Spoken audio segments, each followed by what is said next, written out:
हिंदी साहित्य के इतिहास में जब कभी भी मनोविश्लेषणपरक उपन्यास का प्रसंग आता है तब केवल एक नाम सामने आता है और वह नाम है इलाचंद्र जोशी। हिंदी साहित्य में मनोवैज्ञानिक यथार्थवाद के आधार पर लिखे जाने वाले उपन्यासों की श्रृंखला में इलाचंद्र जोशी के उपन्यास आदर्शवादिता के कारण अपनी एक अलग और विशिष्ट पहचान बनाते हैं। आप मूलतः मानव मनोविज्ञान के रचनाकार हैं जिन्होंने हिंदी साहित्य को बाहरी घटनाओं की अपेक्षा मन के भीतर के संसार की ओर अनुवर्तित किया था। आपका अधिकांश साहित्य आपके पात्रों के मनोलोक की गाथाओं का समुच्चय है जिनका अपने से बाहरी संसार के बीच टकराव होता है। आपकी औपन्यासिक कृतियों से समाज में उच्चतर मूल्यों की स्थापना का प्रयास स्तुत्य है। यह सही है कि आपने काम वासना जैसी भावनाओं को भी अपने उपन्यासों की कथा का उपजीव्य बनाया है और तथाकथित वैश्याओं तक को अपनी कृतियों की नायिका बना दिया है। इसके साथ ही यह भी सच है कि आप सदैव नारी समस्याओं को उभारने में आगे रहे हैं और उनका आपने यथासंभव समाधान भी प्रस्तुत किया है। आपने अपने कथानकों में जिन नायकों की परिकल्पना की है वे मनुष्य की स्वाभाविक दुर्बलताओं से युक्त प्रतीत होते हैं और बाद में अपने क्रियाकलापों से अधिकांश दोषों से मुक्त होकर एक आदर्श व्यक्ति के रूप में हमारे समक्ष प्रकट होते हैं। इलाचंद्र जोशी ने अपने कथानकों में उन मनोग्रंथियों और कुंठाओं को पकड़ने का प्रयास किया है जो सामान्यतः दमित मनोभावों से उत्पन्न होती हैं। यही कारण है कि आपकी औपन्यासिक कृतियों में कुंठाग्रस्त पात्रों की अधिकता है। आप फ्रायड के मनोविश्लेषणवाद से प्रभावित रहे हैं। यही कारण है कि वे कहीं भी मनोविश्लेषणात्मक प्रवृत्ति और छायावादी संस्कारों से उबर नहीं पाते और आपके मुख्य पात्र किसी न किसी मनोवैज्ञानिक ग्रंथि के शिकार हैं। हिंदी साहित्य में मनोवैज्ञानिक उपन्यासों का प्रारंभ आपके द्वारा ही हुआ, लेकिन आपने मात्र मनोवैज्ञानिक यथार्थ का निरूपण न कर अपनी रचनाओं को आदर्शपरक भी बनाया है। सुप्रसिद्ध साहित्यकार इलाचंद्र जोशी का जन्म सन 13 दिसंबर 1902 ईस्वी को अल्मोड़ा में एक प्रतिष्ठित मध्यम वर्गीय परिवार में हुआ। आपके पिता पंडित चंद्रवल्लभ जोशी संगीत के विद्वान थे। वे वन विभाग में मुख्य कंजर्वेटर के सचिव भी थे। अल्मोड़ा जैसे प्राकृतिक रमणीय स्थान ने आपके व्यक्तित्व को प्रभावित किया। आपका जीवन दर्शन अंतर्जीवन, अंतर्दृष्टि एवं अंतर्द्वंद के अडिग स्तंभों पर अवलंबित है। आपको अपने किशोर काल में ही संसार के श्रेष्ठ साहित्यकारों की कृतियों के अध्ययन का जो अवसर मिला वह अन्य दूसरे व्यक्तियों को सुलभ नहीं हुआ होगा। हाई स्कूल अध्ययन के समय में ही आप रामायण और महाभारत के अतिरिक्त कालिदास आदि की श्रेष्ठ रचनाओं के साथ साथ शैली, किट्स, टॉलस्टॉय, दोस्तोयेव्स्की और चेखव की रचनाओं का रसास्वादन भी कर चुके थे। आपने बंगला अंग्रेजी कोश के सहारे बंगला भाषा और साहित्य का अध्ययन किया था। उसी समय आप स्वयं सुधाकर नामक एक हस्तलिखित पत्रिका का संपादन भी करने लगे थे।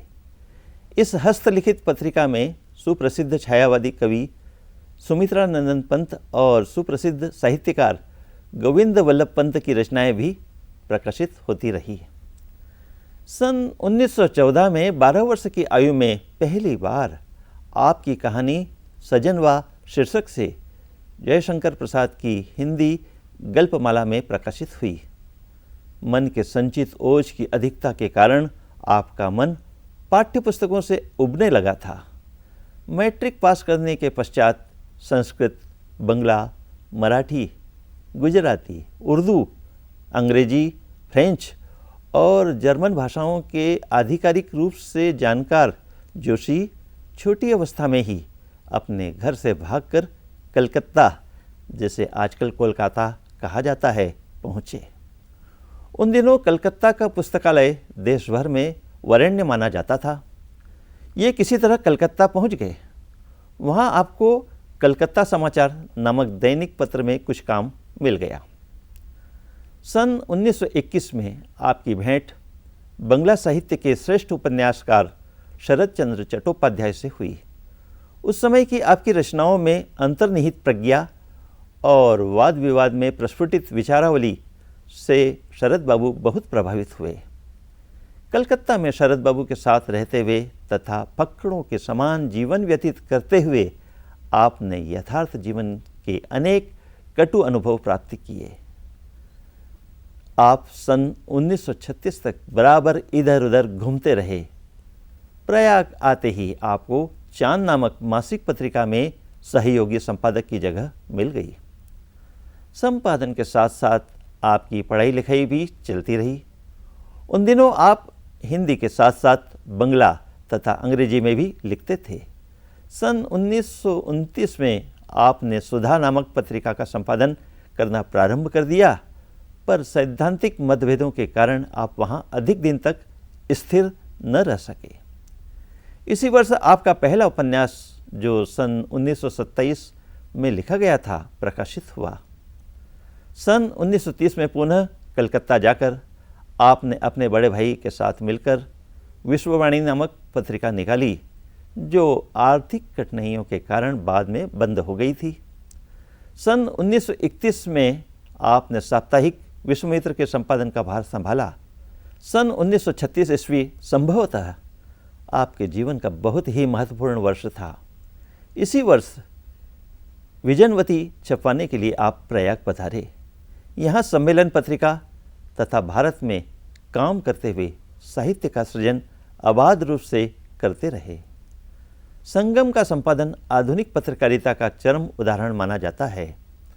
धर्मयुग का संपादन प्रकाशन करने भी आप गए, पर साल भर पश्चात ही वापस आ गए।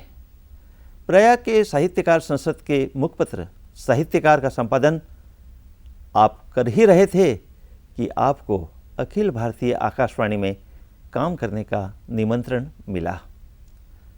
14 दिसंबर सन 1982 को इलाहाबाद में आपका देहावसान हो गया। आपकी साहित्यिक सृष्टि व्यापक और सारगर्भित है।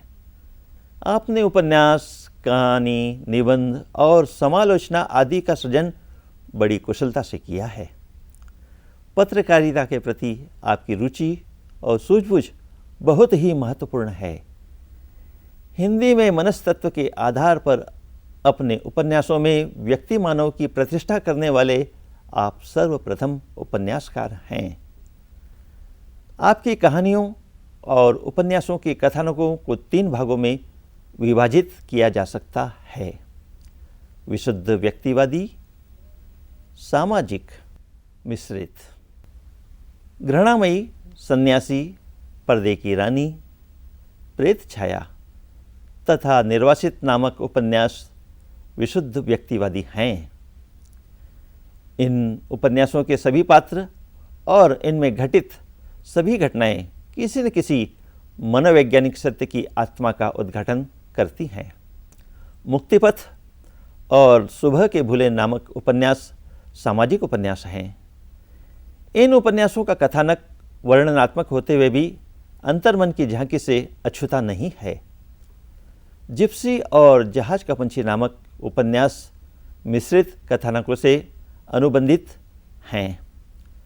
आत्मविश्लेषण प्रणाली में सन्यासी और सामाजिक प्रभाव प्रणाली में जहाज का पंछी आपके 2 श्रेष्ठतम उपन्यास कहे जाते हैं।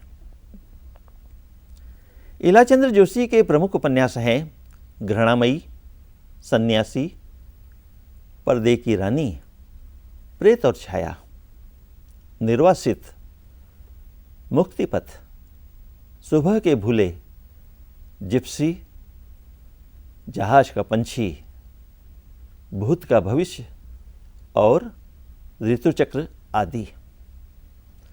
आपके प्रमुख कहानी संग्रह हैं धूपरेखा, दिवाली और होली, रोमांटिक छाया, आहुति, खंडहर की आत्माएं, डायरी के नीरस पृष्ठ और कटीले फूल, लजीले कांटे आदि।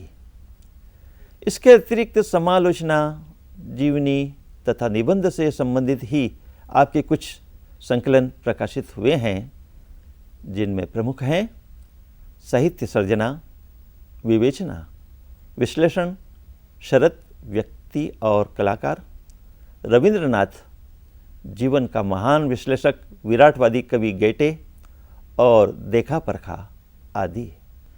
इसके अतिरिक्त विभिन्न विषयों पर भी आपके कुछ संकलन निकले हैं, जिनमें प्रमुख हैं ऐतिहासिक कथाएं, उपनिषदों की कथाएं, गोरकी के संस्मरण, 21 विदेशी उपन्यासकार, महापुरुषों की प्रेम कथाएं 1954, सूदखोर की पत्नी तथा दोस्ताएव्स्की की 2 कहानियों का हिंदी में अनुवाद आदि। जहाज का पंछी नामक उपन्यास का नामकरण हिंदी के सुप्रसिद्ध संत कवि सूरदास के एक बहुत प्रसिद्ध पद की इन पंक्तियों के आधार पर हुआ प्रतीत होता है, जैसे उड़ी जहाज को पंछी पुनी जहाज पर आवे। इसका तात्पर्य यह है कि बीच समुद्र में जहाज में बैठा हुआ पक्षी उड़कर कहीं और जाना चाहता है, किंतु दूर दूर तक उसे समुद्र में कोई ठिकाना न मिलने पर वह वापस उसी जहाज पर आकर आश्रय ग्रहण करता है। उपन्यास का नायक भी उसी जहाज के पंछी की तरह अपने आदर्शों और ईमानदारी के कारण जगह जगह का चक्कर काटकर पुनः पुनः अपनी बेबसी और बेकारी रूपी जहाज पर लौट आता है। कथा के दूसरे संदर्भों में वह अपने आदर्शों के कारण अपनी मित्र लीला को छोड़कर चला जाता है और अंत में सब तरह से निराश और थका होने के कारण लीला के आमंत्रण को स्वीकार कर लेता है। आलोच्य उपन्यास जहाज का पंछी की कथा वस्तु की पृष्ठभूमि कलकत्ता नामक महानगर है, जहां एक पढ़े लिखे नवयुवक की यंत्रणाओं का बहुविध चित्रण है। संपूर्ण उपन्यास अनेक छोटी छोटी प्रासंगिक कथाओं में अनुगुंथित है, जहां वह सभी जगह रोटी और आश्रय की कामना रखता है। यह शिक्षित युवक अपनी भूख पीड़ित दुबली काया लिए इस महानगर की सड़कों की खाक छानता रहता है, पर कहीं उसे स्थायी ठौर नहीं मिलता है। महानगरीय जीवन की व्यस्तता, संकीर्णता, स्वार्थपरता और भागम भाग भरे जीवन का इस उपन्यास में अच्छी तरह दिग्दर्शन कराया गया है। यह नवयुवक पुलिस से सहायता की अपेक्षा करता है, पर बदले में उसे जेल की हवा खानी पड़ती है। वह महानगर की भ्रष्ट एवं कदाचारपूर्ण जिंदगी से भी परिचय प्राप्त करता है। लड़कियों और महिलाओं का यहाँ उनकी आर्थिक बेबसी का सहारा ले यौन शोषण होता है। वासना के ठेकेदार भोली भाली लड़कियों को अपने जाल में फंसाकर कोठों पर बैठा देते हैं। महानगर में किसी को किसी का दुख सुनने के लिए फुर्सत नहीं है। सब अधिक से अधिक धन कमाने की होड़ में पागलों की तरह भागे जा रहे हैं। सर्वत्र कृत्रिमता का साम्राज्य व्याप्त है। प्रेम यहाँ किसी को किसी से नहीं, स्वार्थ के बंधन ही प्रबल हैं। उपन्यास का नायक अपना पेट पालने के लिए नाना प्रकार के धंधे करता है। कभी वह पुरोहित बनता है तो कभी पहलवान, कभी पॉकेट मार तो कभी भविष्य वक्ता, कभी मास्टर जी तो कभी भगत जी। इन रूपों में उसे जीवन के भिन्न भिन्न अनुभव प्राप्त होते हैं, परंतु परिस्थितियां उसे किसी रूप में शांति से नहीं रहने देती। अंततः उसे लीला नामक एक धनी युवती से प्रेम हो जाता है। लीला भी उसे पूरी तरह चाहती है और उसके लिए सब कुछ छोड़कर उसे अपनाने को प्रस्तुत हो जाती है, पर नायक दोनों के आर्थिक स्तरों में अंतर पाकर मन ही मन उस धनी महिला के प्यार को नाटक समझता है। उसके चंगुल में फंसने के भय से वह रांची भाग जाता है। यहाँ उसकी आर्थिक बदहाली तथा अशांति से उपजी मानसिकता उसे पागलखाने में पहुंचा देती है। वह रांची में ही सड़ जाता, किंतु लीला उसे वहाँ भी ढूंढ निकालती है। लीला को उससे वास्तविक प्रेम है। वह उसको संतुष्ट करने के लिए अपनी धन संपत्ति सब कुछ का त्याग कर देती है। तब उपन्यास का यह आदर्शवादी नायक उससे विवाह कर लेता है। कहानी यहीं समाप्त होती है, पर यह उपन्यास एक प्रेम कथा नहीं है। इसका प्रमुख उद्देश्य महानगरों में सामान्य मनुष्य की व्यथा कथा को रेखांकित करना है। सुप्रसिद्ध उपन्यासकार इलाचंद्र जोशी के बहुचर्चित उपन्यास जहाज का पंछी की आधिकारिक कथावस्तु में अनेक छोटी छोटी प्रासंगिक कथाओं का समावेश है। इसलिए इस उपन्यास में मुख्य रूप से दो प्रमुख पात्र नायक और नायिका के अतिरिक्त अनेक प्रासंगिक पात्र भी हैं, जो एक बार आने के बाद दूसरी कथा में फिर से नहीं आते। उपन्यास का नायक स्वयं लेखक ही है, जिसका अलग से कोई नाम नहीं दिया गया है। उपन्यास के मध्य भाग में लीला नाम की एक विदुषी महिला का आगमन होता है और वही इस उपन्यास की नायिका है। इसके अतिरिक्त उपन्यास में अनेक स्त्री और पुरुष पात्र आते हैं। उपन्यास का नायक मैं एक ऐसा व्यक्ति है जो कथा के प्रारंभ से ही अंत तक स्वाभिमान के साथ रोटी और रात को सोने के आश्रय की तलाश में जगह जगह भटकता रहता है, पर कहीं भी उसे स्थायित्व नहीं मिल पाता है। वह सुशिक्षित है। वह पाक विज्ञान, साहित्य, कला और संगीत का मर्मज्ञ है। उसे अधिकार और कर्तव्य की जानकारी है। वह न्याय व्यवस्था और उसकी कमजोरियों को अच्छी तरह समझता है। उसमें समाज में सुधार करने की प्रबल आकांक्षा है, किंतु वह कहीं भी उसकी योग्यता के अनुसार नौकरी या आश्रय नहीं मिल पाने के कारण परेशान है। जब उसे कहीं थोड़े से भी स्थायित्व का अवसर मिलता है, तो वह अपने तथाकथित स्वाभिमान और जीवन सिद्धांतों के अहम के कारण लीला जैसी समर्पित महिला के प्रेम और उसके द्वारा मिलने वाली सुविधाओं को भी अस्वीकार कर देता है और अंत में भूख, प्यास, नींद और जीवन से थके होने के कारण वह पागलों जैसी स्थिति में पहुंच जाता है। उपन्यास का नायक अपने बारे में दीप्ति बहादुरी से कहता है कि मैं बचपन से ही गृहहीन और आवारा रहा हूँ। तुम लोगों के यहाँ आने पर जीवन में पहली बार मैंने जाना कि पारिवारिक स्नेह और सुख क्या है। अपने बारे में उपन्यास की नायिका लीला से वह कहता है कि आश्चर्य है कि आप मेरे भोजन, वस्त्र और डेरे से संबंधित स्वाभाविक आवश्यकता को अस्वाभाविक समझती हैं और मेरी परिस्थितियों की व्यवस्था को रहस्यमय मानती हैं। मेरी वर्तमान स्थिति में मुझे जीने के लिए कोई न कोई काम अवश्य चाहिए। नायक को काम की तलाश है, किंतु धन के प्रति उसके मन में वीतराग है। जब भी उसके पास थोड़ा सा भी पैसा आता है, वह दूसरों को देखकर बंधनों से मुक्त हो जाता है। उसे भूख और फुटपाथ के बीच स्वाभिमान से जीना बहुत अच्छा लगता है। समय आने पर वह पुलिस को चकमा देना भी जानता है, उनसे वाद विवाद भी कर लेता है और अपनी प्रच्छन्न कम्युनिस्टवादी विचारधारा से सबको प्रभावित अथवा उद्वेलित भी कर देता है। हालांकि वह अपने को ऐसा नहीं मानता। लीला इस उपन्यास की नायिका है। वह संपन्न है, किंतु साधारण रूप रंग वाली है। साहित्य, कला और संगीत के प्रति उसकी विशेष रुचि है। उसके अनेक आत्मीयजन हैं, किंतु वे सब अपने अपने स्थानों और अपने छोटे छोटे परिवारों में व्यस्त हैं। लीला अविवाहित है। उससे विवाह तो बहुत सारे लोग करना चाहते हैं, किंतु वह यह सोचती है कि लोग विवाह उससे नहीं, उसकी धन संपत्ति से करना चाहते हैं।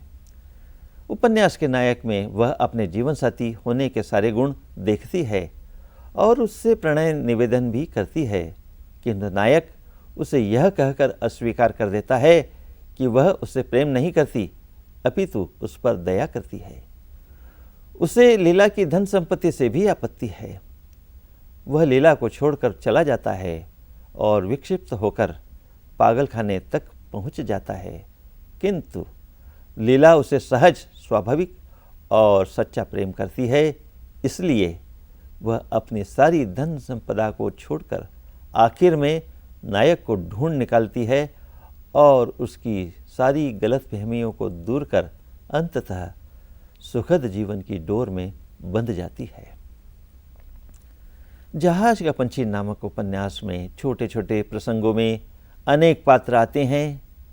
उनमें कुछ प्रमुख हैं दीप्ति, बेला, प्यारे, करीम चाचा, Kesto, Miss Simon, Ibrahim, Frank, Majid, Zulekha, Amla, Sujana, सुखिया, स्वामी जी और अनेक। प्रसंग के अनुसार सभी पात्रों के चरित्र अच्छी तरह से उभर कर सामने आए हैं और इस तरह के चरित्रों को उभारना उपन्यासकार की अपनी निजी विशेषता है। आलोच्य उपन्यास जहाज का पंछी एक आत्मविश्लेषणपरक मनोवैज्ञानिक उपन्यास है, इसलिए इसमें वर्णन और विवरण के बीच में इलाचंद्र जोशी ने छोटे छोटे, बहुत ही सरल, स्वाभाविक और अर्थपूर्ण कथोपकथनों की संयोजना की है। कथोपकथनों के इस स्वाभाविक प्रयोग से संबंधित पात्रों का चरित्र बहुत अच्छी तरह से उभर कर सामने आया है और उपन्यास की कथा में जीवंतता आ गई है। सभी पात्र सजीव प्रतीत होते हैं और उनके कथन परिस्थितियों और घटनाओं के बीच सामंजस्य उपस्थित करते हैं। कहीं कहीं व्यंग्यात्मकता भी है और कहीं उपदेशात्मकता भी। उपन्यासकार ने जहाँ भी उन्हें अवसर मिला नायक की मनस्थिति को तो उभारा ही है, साथ ही उन्होंने अन्य पात्रों के चरित्र को भी सशक्त बना दिया है। वाशरमैन प्यारे की बेटी बेला और उपन्यास के नायक के बीच का संवाद प्रस्तुत है, जिसमें सामान्य वार्तालाप बहुत प्रभावी ढंग से उपस्थित हुआ है। मैं कुछ अप्रतिभ अवश्य हुआ, पर सहज भाव से बोला, मैं वाशरमैन भी हूँ, क्लर्क भी, किरानी भी और मुंशी भी। इसलिए तुम्हारी जब जो इच्छा हो पुकारा करो। अच्छा, तब सुनिए जी मुंशी जी, आप तो लिखने में ऐसे मशगूल हैं कि किसी की बात सुनने की फुर्सत तक आपको नहीं रहती। तनिक ध्यान से सुनिए और यह बताइए कि आपने कभी किसी लड़की से खुश होकर बातें की हैं या नहीं, या बराबर सभी लड़कियों के सामने इसी तरह मुंह लटकाए और गाल फुलाए रहे। मैं तुम्हारी बात का मतलब कुछ समझा नहीं। एक बार उसकी ओर देखकर फिर उसी तरह नंबर लिखने में व्यस्त होकर मैंने कहा, अरे जनाब, आप हमारी बात का मतलब क्या समझेंगे जब आपको हम ही से कोई मतलब नहीं है। विचित्र किस्म के व्यंग के मूड में थी वह। मैं कुछ लजाता हुआ मुस्कुराता रहा और कपड़ों पर नंबर चढ़ाता रहा। अच्छा, आदमी लोग इस कदर निर्मोही क्यों होते हैं, तनिक बताओ तो सही। आदमी लोग से उसका आशय स्पष्ट ही पुरुषों से था। कैसे निर्मोही? जानबूझकर बनते हुए मैंने एक बार सिर उठाकर उसकी ओर देखा और सिर झुकाकर लिखने लगा। यही कि सिर्फ अपने ही काम में मशगूल होते हैं, किसी से कोई मतलब नहीं रखते, किसी के दिल का हाल नहीं जानना चाहते। इलाचंद जोशी को अनेक भाषाओं की जानकारी थी और इस उपन्यास की रचना करते समय उन्होंने भाषा संबंधी अपने संचित ज्ञान का भरपूर उपयोग किया है। खड़ी बोली के बीच उन्होंने उर्दू, अंग्रेजी और बंगला भाषा के शब्दों का इतना सुंदर मेल किया है कि उनके कथोपकथन बहुत ही स्वाभाविक और जीवंत प्रतीत होने लगे हैं। बीच में कहीं कहीं प्रसंग के अनुकूल काव्यात्मकता भी आ गई है। अवसर के अनुकूल उन्होंने देशज, ग्रामज और अश्लील शब्दों के प्रयोग से भी परहेज नहीं किया है। उपन्यास की कथा को रचनाकार ने बहुत ही निराले अंदाज में प्रस्तुत किया है। वे स्वयं नायक के रूप में उपस्थित हुए हैं और सारी कथा का स्वरूप इस तरह से सुनियोजित है कि हमें ऐसा प्रतीत होता है जैसे रचनाकार वह नहीं हम हैं, नायक वह नहीं हम हैं। साधारणीकरण की दिशा में कथा के साथ आत्मसात होने की यह पद्धति निश्चित ही स्तुत्य है। जहाज का पंछी की संपूर्ण कथा भारतवर्ष के एक विशाल महानगर कलकत्ता, जिसे आजकल कोलकाता भी कहा जाता है, में घटित हुई है। कथा का अंतिम अंश रांची से संबंधित है।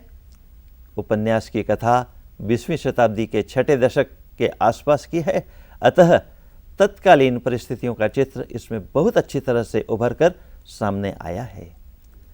उपन्यास की प्रत्येक प्रासंगिक कथा अपने कलेवर में एक विशिष्ट घटना और उद्देश्य को लेकर उपस्थित हुई है और उपन्यासकार ने उसे पूरी तन्मयता के साथ अनुरेखित किया है। इलाचंद्र जोशी का यह उपन्यास जहाज का पंछी एक उद्देश्यपूर्ण उपन्यास है। यह उपन्यास के नायक और लीला की प्रेम कथा मात्र नहीं है, अपितु इस उपन्यास के माध्यम से रचनाकार ने महानगर की विभिन्न समस्याओं को उभारा है।